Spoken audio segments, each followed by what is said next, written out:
Bonjour tout le monde, c'est Culture Foot pour une vidéo qui fait suite à la vidéo sur les salaires des joueurs de foot. Et je vais en fait, pour cette vidéo, prendre l'exemple de 12 clubs dans 4 championnats différents. Donc 3 clubs dans chaque championnat. J'ai pris la Première Ligue, la Bundesliga, la Ligue 1 et la Liga. Dans les 3 clubs, j'ai pris un club qui joue le milieu de tableau, un club qui est top, qui joue le championnat et qui veut même jouer souvent l'Europe, et un club qui a une spécificité, comme par exemple Saint-Etienne avec le salary cap. Et donc pour ces clubs, je donnerai leurs bénéfices, leur chiffre d'affaires et leurs dettes. Donc je vais commencer par la Ligue 1 avec le PSG, qui est un club racheté par QSI en 2011. Ils possèdent de très grands moyens financiers. Leur but à moyen terme, c'est de gagner la Champions League. Et donc en 2014, ils étaient en déficit de 3 millions d'euros, ils avaient un chiffre d'affaires de 445 millions d'euros et une dette de 350 millions d'euros. Passons à Guingamp, un club du milieu de tableau de Ligue 1 et qui est en Ligue 1 depuis 2013. En 2015, leur chiffre d'affaires était de 10 millions d'euros, ils avaient 666 000 euros de bénéfices et des dettes élevées à 9 300 000 euros.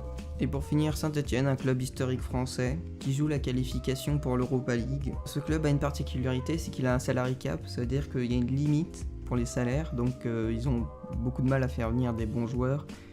Et du coup, Saint-Etienne a du mal à passer un cap et stagne. Et donc, pour l'année 2016, Saint-Etienne a un chiffre d'affaires de 50 millions d'euros, 530 000 euros de bénéfices et une dette élevée à 30 millions d'euros.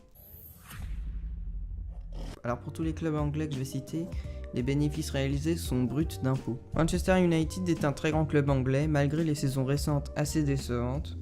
C'est un club géré par des Américains qui sont de vrais businessmen et dont le but est de gagner de l'argent. Donc il faut se dire que dans des transferts comme Paul Pogba à 120 millions d'euros, ils y ont trouvé quand même un intérêt financier. Pour la saison 2014-2015, Manchester United avait une dette de 255 millions d'euros, des bénéfices de 5 500 000 euros, et un chiffre d'affaires de 535 millions d'euros. Aujourd'hui, leur chiffre d'affaires est de 765 millions d'euros. C'est le plus gros chiffre d'affaires d'un club de foot au monde.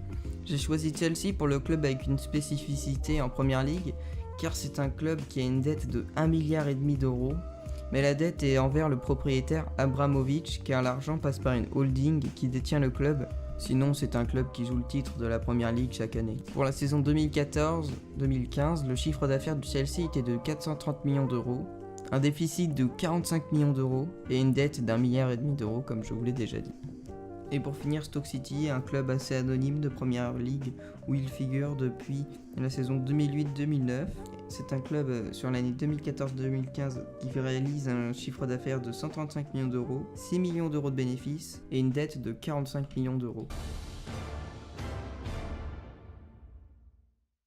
Le Bayern Munich est un club qui surdomine la Bundesliga et qui chaque année fait de très bons résultats en Coupe d'Europe. Dans la saison 2015-2016, son chiffre d'affaires a été de 627 millions d'euros, 33 millions d'euros de bénéfices avant impôts et tout simplement pas de dette. J'ai pris le RB Leipzig pour le club avec une spécificité en Bundesliga, car c'est un club qui ne date que de 2009. C'est Red Bull qui était à la recherche d'un club à reprendre, mais aucun n'a accepté, et ils l'ont fait monter en première division assez vite, c'est très fort de leur part. Et ils ont de très grandes ambitions. Mais c'est un club détesté par les Allemands, car les Allemands n'aiment pas les clubs qui n'ont pas d'histoire. Et le fait qu'il soit sponsorisé par Red Bull n'est pas étranger à tout ça également. Pour la saison 2016-2017, le chiffre d'affaires de Leipzig était de 80 millions d'euros. Ils avaient une dette de 50 millions d'euros et ils sont en déficit, mais je ne sais pas de combien d'euros. L'Eintracht Francfort est un club de milieu de tableau en Allemagne, malgré des bonnes performances dans la première partie de la saison cette année. Pour la saison 2016-2017, le chiffre d'affaires de Francfort était de 60 millions d'euros. Ils étaient en déficit, mais je ne sais pas à quelle hauteur, et ils n'avaient pas de dette.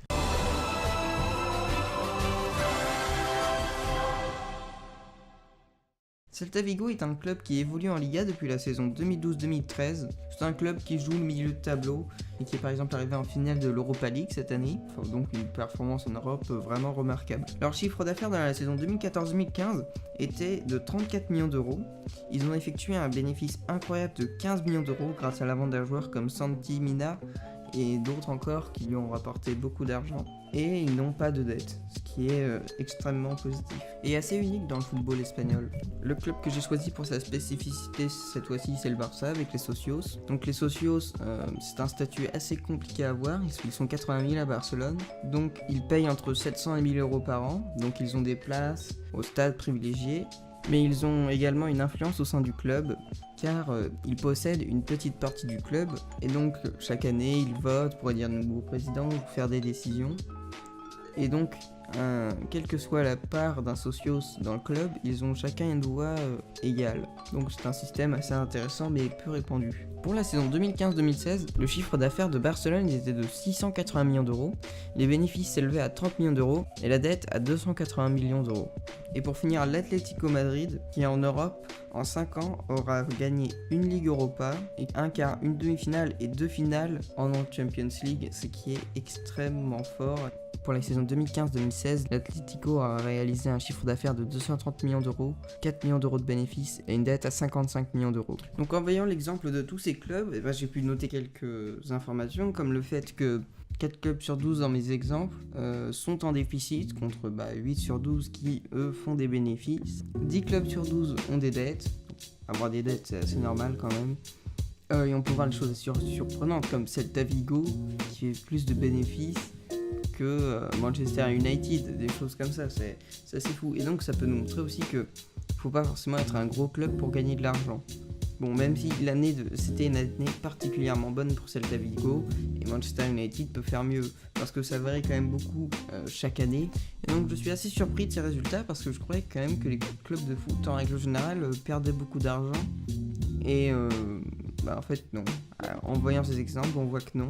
Même si c'est pas aussi simple, car par exemple le PSG gagne de l'argent parce qu'au Qatar, il y a une agence de tourisme qui a signé un contrat extrêmement gros avec eux, qui leur donne plein d'argent, sans que ce soit vraiment mérité. Et donc ça c'est pour faire une source de revenus, pour leur éviter d'avoir le fair play financier, parce que le fair play financier c'est assez simple, c'est un principe qui veut qu'on ne dépense pas plus que ce qu'on gagne. Pour des clubs comme le PSG qui veulent vite se développer et pas attendre, c'est pas pratique du tout. Parce que des clubs comme le Real Madrid ou Bayern, tout ça, qui ont déjà des gros revenus, peuvent se permettre d'acheter des joueurs chers. Mais des clubs comme le PSG qui commencent, pour lancer la machine, il faut qu'ils perdent de l'argent. Et donc le fair play financier les embête et du coup, ils ont recours à des ruses comme ça.